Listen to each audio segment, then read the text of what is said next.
بسم اللہ الرحمن الرحیم الحمد للہ وحدہ والصلاة والسلام علی من لا نبی بعدہ وعلی آلہ واصحابہ ہم اہل السعادہ۔ محتشم سامعین کرام، ناظرین کرام، السلام علیکم ورحمۃ اللہ وبرکاتہ۔ آج مجلس بزم علم کے تحت سلسلہ وار شان اہل بیت و سادات کرام کے موضوعات کے تحت تیسری قسط آج آپ کے سامنے پیش کرنے کی سعادت حاصل کر رہا ہوں۔ ہمارا آج کا عنوان ہے یزید کے کفر اور اسلام کے بارے میں اعلیٰ حضرت امام اہل سنت کا نظریہ۔ سامعین کرام، کچھ دن قبل ایک علامہ صاحب کی ویڈیو دیکھنے کا اتفاق ہوا جس میں وہ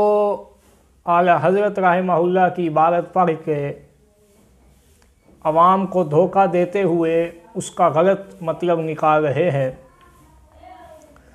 اصل مسئلہ کیا ہے پہلے وہ میں آپ کی خدمت میں عرض کر دوں، اس کے بعد انشاءاللہ اعلیٰ حضرت رحمہ اللہ کا موقف جو ہے وہ پیش کر دوں گا۔ اہل اسلام کے علماء کے نزدیک یزید پلید کے کفر اور اسلام میں اختلاف ہے اور اس میں 3 طبقات ہیں۔ حضرت سیدنا امام احمد بن حنبل رضی اللہ تعالی عنہ اور آپ کے ساتھ دوسرے حضرات جو آپ کے تلامذہ ہیں، اور حضرت امام سعد الملت والدین تفتزانی رحمۃ اللہ تعالی علیہ جو ہیں، ان کا نظریہ یہ ہے کہ یزید جو ہے وہ کافر ہے۔ اور اس سلسلہ میں تفتزانی رحمہ اللہ کی عبارت میں آپ کے سامنے پیش کرتا ہوں شرح عقائد النصفیہ سے۔ وہ فرماتے ہیں وَإِنَّمَا اخْتَلَفُوا فِي يَزِيدِ بْنِ مُعَاوِيَةَ حَتَّى ذَكَرَ فِي الْخُلَاصَةِ وَغَيْرِهَا أَنَّهُ لَا يَنبَغِي اللَّعْنُ عَلَيْهِ وَلَا عَلَى الْحَجَّاجِ لِأَنَّ النَّبِيَّ عَلَيْهِ الصَّلَاةُ وَالسَّلَامُ نَهَى عَنْ لَعْنِ الْمُسْلِمِينَ وَمَنْ كَانَ مِنْ أَهْلِ الْقِبْلَةِ وَمَا نُقِلَ مِنْ لَعْنِ النَّبِيِّ عَلَيْهِ الصَّلَاةُ وَالسَّلَامُ لِبَعْضٍ مِنْ أَهْلِ الْقِبْلَةِ فَلَمَّا أَنَّهُ يَعْلَمُ مِنْ أَحْوَالِ النَّاسِ مَا لَا يَعْلَمُهُ غَيْرُهُ وَبَعْضُهُمْ أَطْلَقَ اللَّعْنَ عَلَيْهِ لِمَا أَنَّهُ كَفَرَ حِينَ أَمَرَ بِقَتْلِ الْحُسَيْنِ رضي الله عنه واتفقوا على جواز اللعن على من قتله أو أمر به أو أجازه أو رضي به والحق أن رضا يزيد بقتل الحسين واستبشاره بذلك وإهانة أهل بيت النبي عليه الصلاة والسلام مما تواتر معناه وإن كانت تفاصيله أحاد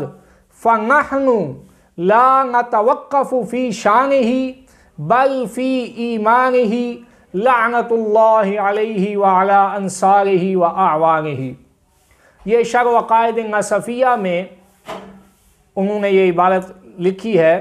اور اس کا مطلب کیا ہے؟ فرماتے ہیں کہ پہلے انہوں نے اختلاف بیان کیا، فرماتے ہیں کہ یزید بن معاویہ کے مسئلہ میں علماء کا اختلاف ہے۔ پہلا گروہ صاحب خلاصہ وغیرہ جو ہیں وہ کہتے ہیں کہ اس پر لعن جو ہے وہ مناسب نہیں ہے، کیونکہ نبی پاک علیہ الصلاۃ والسلام نے لعن سے منع فرمایا ہے، مسلمانوں کو لعن کرنے سے منع فرمایا ہے۔ اور پھر اس پہ اعتراض یہ ہوتا ہے کہ خود حضور صلی اللہ علیہ وسلم نے بعض اہل قبلہ پر لعنت فرمائی ہے، تو اس کا جواب دیتے ہیں کہ سرکار دو عالم صلی اللہ علیہ وسلم ہر شخص کے احوال سے واقف ہیں، کیونکہ آپ سرکار صلی اللہ علیہ وسلم علم غیب رکھتے ہیں اور آپ کو آپ کے سامنے اپنے امتیوں کے احوال جو ہیں وہ واضح ہیں، لہذا آپ کا کسی کو لعن فرمانا اس کے احوال سے واقفیت کی بنا پر ہے کہ یہ یعنی جس کو آپ نے لعن فرمائی ہے در حقیقت وہ مسلمان ہے ہی نہیں، اہل قبلہ میں سے ہے ہی نہیں۔ اور یہ بیان فرمانے کے بعد فرماتے ہیں لیکن بعض علماء کرام جو ہیں وہ یزید پر لعنت کا اطلاق کرتے ہیں، اور ان کے لعنت کرنے کا سبب کیا ہے، وجہ کیا ہے، وہ بیان فرماتے ہوئے کہتے ہیں کہ وہ اس لیے لعن کرتے ہیں کیونکہ ان کا نظریہ یہ ہے کہ جب اس نے امام حسین رضی اللہ تعالی عنہ کے قتل کا حکم دیا اس وقت وہ کافر ہو گیا،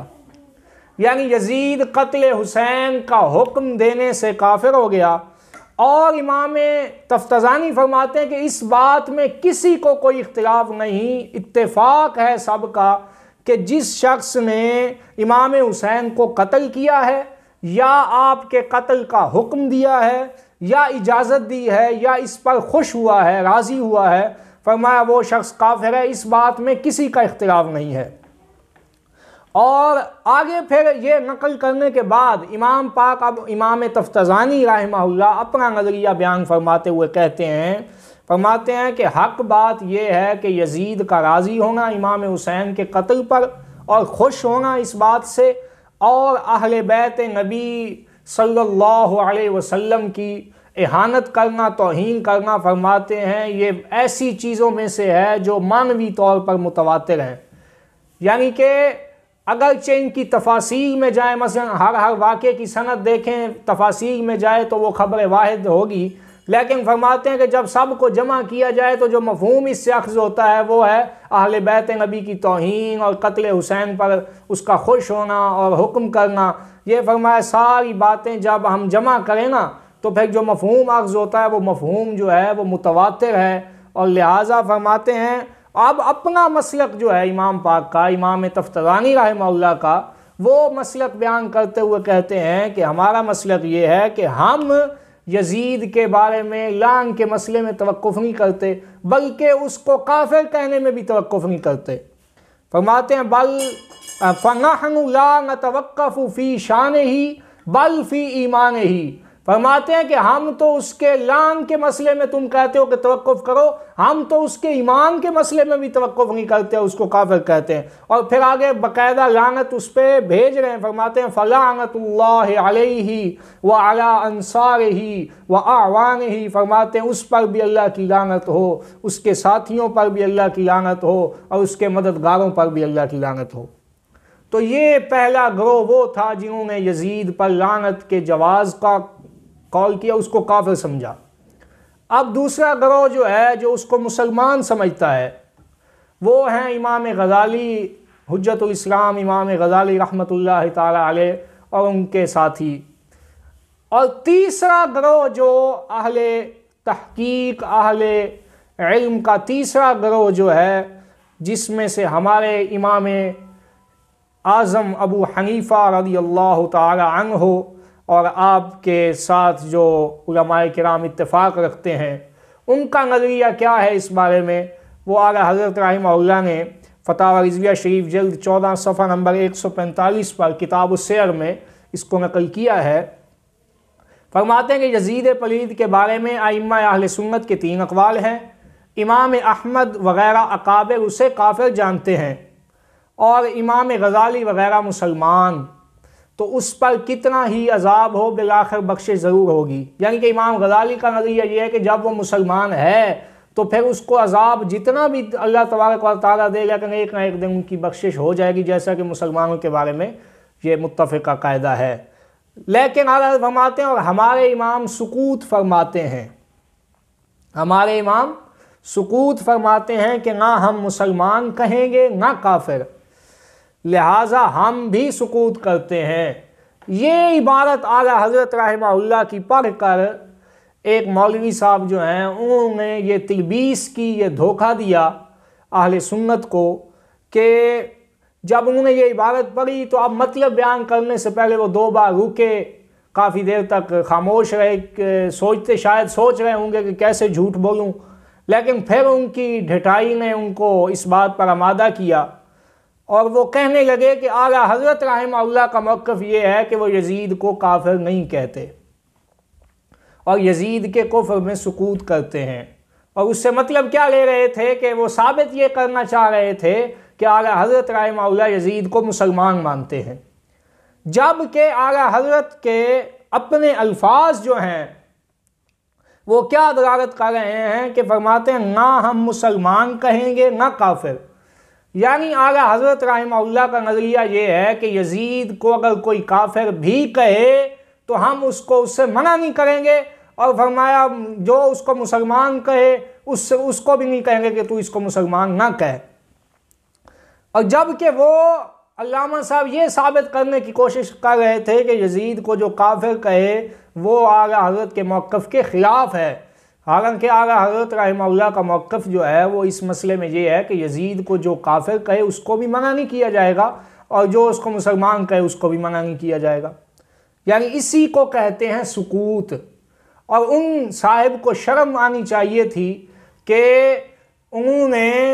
اتنا بڑا اعلیٰ حضرت کا نام خراب کرنے کی کوشش کی اور ان کو معاذ اللہ اپنی صفوں میں کھینچنے کی کوشش کی کہ امام اہل سنت رحمہ اللہ کا مذہب بھی وہی ہے جو میرا ہے، حالانکہ اعلیٰ حضرت کے نزدیک جانبین یعنی کفر اور اسلام جو ہے یہ دونوں جانبیں برابر ہیں، یعنی ہم اس کے کفر میں بھی جس طرح شک ہے اسی طرح اس کے اسلام میں بھی شک ہے، تو لہذا یہ کہنا کہ اعلیٰ حضرت اس کو کافر نہیں کہتے اور مسلمان سمجھتے ہیں، یہ کون سی عبارت سے انہوں نے ثابت کیا ہے؟ یہ بات انتہائی ان کی جہالت پر مبنی ہے اور ان کی دھوکہ دہی ہے یا جہالت ہے، اور ہمیں تو یہی لگتا ہے کہ وہ دھوکہ دینے کی کوشش کر رہے تھے۔ اور اسی بات کی تائید اعلیٰ حضرت کے ملفوظات اعلیٰ حضرت مکتبۃ المدینہ سے جو چھپے ہوئے ہیں ان کے صفحہ نمبر 172 پہ اسی بات کی تائید ہو جاتی ہے جو میں نے ابھی کہی ہے کہ اعلیٰ حضرت رحمہ اللہ کے نزدیک جانبین برابر ہیں، کفر اور اسلام دونوں جانبیں برابر ہیں، یعنی اس کا کفر بھی یقینی نہیں ہے اس کا اسلام بھی یقینی نہیں ہے۔ تو لہٰذا وہ اعلیٰ حضرت کیا فرماتے ہیں اسماعیل دہلوی کے بارے میں سوال ہوا کہ اس کے بارے میں کیا نظریہ رکھنا چاہیے، تو اعلیٰ حضرت رحمہ اللہ نے فرمایا میرا مسلک اس کے بارے میں یہ ہے کہ اگر کوئی کافر کہے تو منع نہ کریں گے اور خود کہیں گے نہیں، یزید کی طرح پھر آپ نے فرمایا یزید کی طرح اگر کوئی اس کو کافر کہے تو منع نہ کریں گے اور خود کہیں گے نہیں۔ اب میں یہ سوال کرتا ہوں اس مولوی صاحب سے کہ اگر اعلیٰ حضرت یزید کو مسلمان سمجھتے ہیں اور آپ کے نزدیک یہ بات یقینی طور پر ثابت ہے کہ یزید مسلمان ہے، تو پھر یہ کہنے کا کیا مطلب ہے کہ جو اس کو کافر کہے گا اس کو منع نہیں کریں گے؟ اگر ایک شخص کے نزدیک کسی کا اسلام ثابت ہے تو اس پہ لازم ہے کہ وہ دوسروں کو روکے کہ یہ جی آپ اس کو کیوں کافر کہہ رہے ہیں۔ اور ہمارے ایک بزرگ ساتھی ہیں، ان سے کسی نے یہی بات کہی نا کہ جی نہ مسلمان کہیں گے نہ کافر، تو انہوں نے بہت ہی خوبصورت بات کی، فرماتے ہیں جو نہ مسلمان ہو نہ کافر ہو وہ منافق ہوتا ہے، اور منافق جو ہے وہ تو کافر سے بھی بڑھ کر سزاوار لعنت اور مستحق نار ہے۔ تو میری اس گفتگو کا مقصد یہ تھا کہ اعلیٰ حضرت رحمہ اللہ کا قطعاً یہ نظریہ نہیں ہے کہ یزید کا اسلام حتمی ہے اور یزید کو آپ مسلمان سمجھتے تھے، نہیں، بلکہ آپ کا سکوت کا قول اختیار فرمانے کا مطلب ہی یہی ہے کہ آپ نہ یزید کو مسلمان سمجھتے تھے نہ کافر سمجھتے تھے، بلکہ اس معاملے میں خاموشی اختیار فرماتے تھے، اور اس خاموشی اختیار کرنے کا طریقہ یہ ہے کہ جو اس کو کافر کہتا تھا آپ کے نزدیک وہ بھی ٹھیک ہے، جو اس کو مسلمان کہتا تھا آپ کے نزدیک وہ بھی صحیح ہے۔ تو لہٰذا اعلیٰ حضرت رحمہ اللہ کا موقف جو ہے وہ وہی ہے جو ہم نے ابھی پیش کر دیا ہے۔ آپ کے موقف کو لے کر اور آپ کے حوالے سے کسی قسم کی دھوکے بازی اہل سنت قبول نہیں کریں گے، اور وہ علامہ صاحب جو ہیں ان کو چاہیے کہ وہ ہوش کے ناخن لیں اور کچھ شرم کریں کہ اعلیٰ حضرت رحمہ اللہ پر الزام بازی اور الزام تراشی کا جو انہوں نے سلسلہ شروع کر رکھا ہے یہ ان کے لیے عذاب جہنم کا باعث ہے۔ اللہ تعالیٰ ان کو ہم سب کو دین حق پر چلنے کی توفیق عطا فرمائے۔ وآخر دعوایا ان الحمد للہ رب العالمین۔